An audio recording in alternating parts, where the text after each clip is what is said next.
It's a pleasure to be here, and it was a pleasure to see Dix the musical.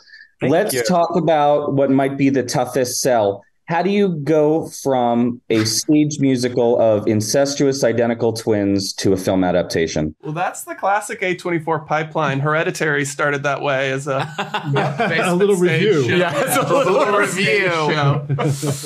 The girl's head coming off was very different on stage. I thought it played better in film, actually. He did a good job. It was super funny, beyond belief, beyond anything I had seen in many, many, many decades. And these songs, I was singing the songs as soon as I heard them from the stage play. So why wouldn't that be a great movie? You know, that's what my attitude was. Great, it totally shows. It's pure entertainment. Yeah, and it's got a relentless energy too. I'm wondering, from the stage Really, we show, tried to pace it slow. We were trying to really, I'm sorry, I meant that I had very little time to catch my breath between laughing. Yeah. Oh, Thank you. That's what I meant. When you shape it as a compliment, then we will accept. When adapting it, how did you know what size it would be? It's got this sort of handmade feel. Everything feels like you can see the edges a little bit, whether it's dolly tracks or the whisper and backpack.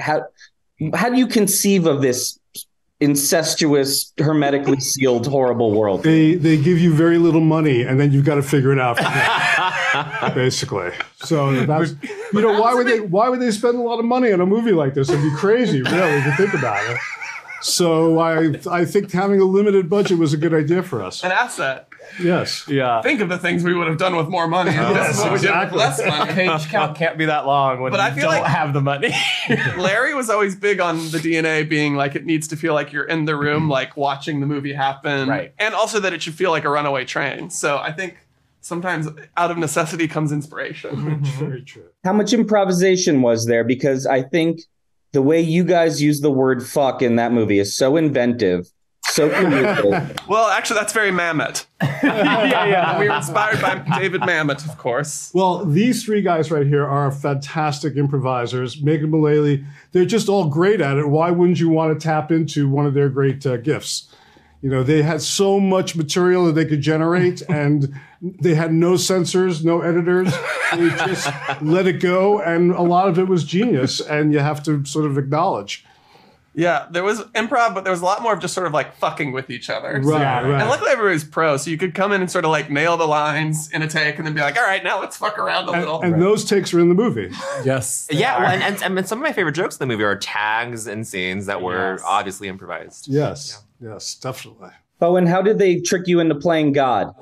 It was not a trick, a grift, or anything. I had seen the show many times at UCB through the years, and it was just such a perfect, like basically like a monthly meeting, a monthly hangout for all the people who would go. And as soon as they were very sort of protective of like the offer and not letting me know until it was final. And once it came, it was a no-brainer. We don't want to tempt God. I don't want to tempt God. Dangerous when provoked. Lot's wife. As soon as Bowen's name came up, everyone involved in the movie became very, very excited. Yes. And I didn't realize when I first knew Josh and Aaron that they were friends with Bowen besides.